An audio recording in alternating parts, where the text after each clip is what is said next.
I mean, it was just a watershed moment for Netflix, really. I mean, getting into the live scripted entertainment, I feel like this is sort of the house of cards, industry wise. If you think about the change, that was really the beginning of their launch into programming, their own original programming. This seems like getting into the live space. I mean, they've dabbled in live, Melissa, but this is a very big 10-year, $5 billion deal with WWE. This is transformative, and doing it on the exact same day that they announced the largest quarterly net adds since the pandemic quarter, and only literally the second largest net add quarter in the history of the company. Given how big and how old Netflix is, stunning that they can grow subs that quickly. How do you think their sports strategy or their live strategy will unfold? Do you think we'll see them going after, rights to live sports, or will they just pursue the sports adjacent, sort of not necessarily depending on it being live all the time, but things that can be rewatched over and over again? Look, I think they were very careful to use the phrase that you just recited, sports adjacent, right? Live entertainment is not sports, right? I mean, WWE is scripted programming. Every episode, it's been on NBC and the NBCU family of networks, where SmackDown's going to reside after the transition from Raw, but it's scripted. Netflix loves scripted programming. This is just live scripted.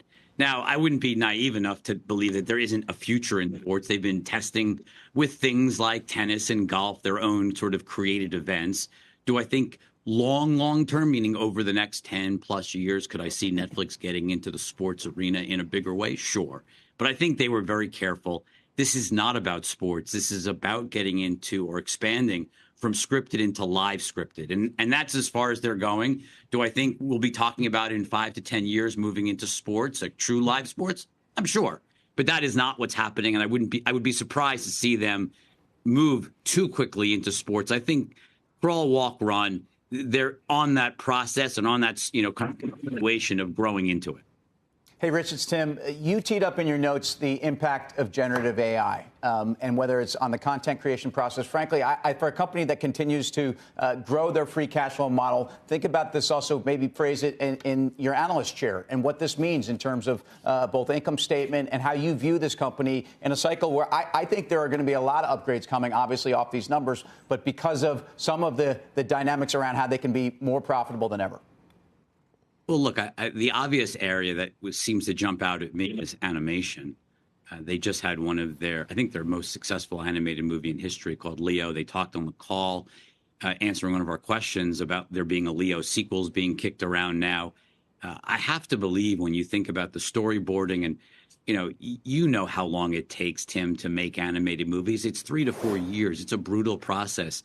If you can speed up that content creation process for animation, and really do it more quickly, I think that's a place where generative AI could have a meaningfully positive cost impact and speed efficiency impact on the business.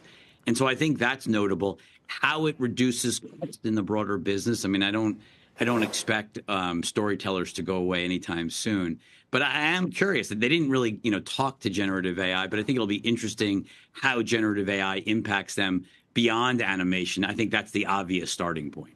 Rich, I got 2 questions for you. One, Netflix mentioned a gaming strategy a couple of years ago. Where do they stand on that? And 2, what makes you think Tim would have any idea how long it takes to make an animated film? Tim is working on his animated. I am cartooning right here. I mean, I'm laying out storyboards. Right. Thank you, Rich. The salamander. I appreciate you. Yeah, I'm giving Tim credit for his overall creative capabilities. But in answer to your question on gaming, look, Brandon Ross, my partner, lives and breathes video games. Like, he still continues to believe that, they're probably going to need to make an acquisition at some point. Maybe not a major, like an EA acquisition. How about but do they Spotify? have to buy?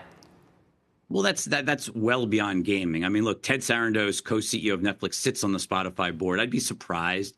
Music is so different. And music, think about what Daniel Ek's doing. He's trying to own all of audio.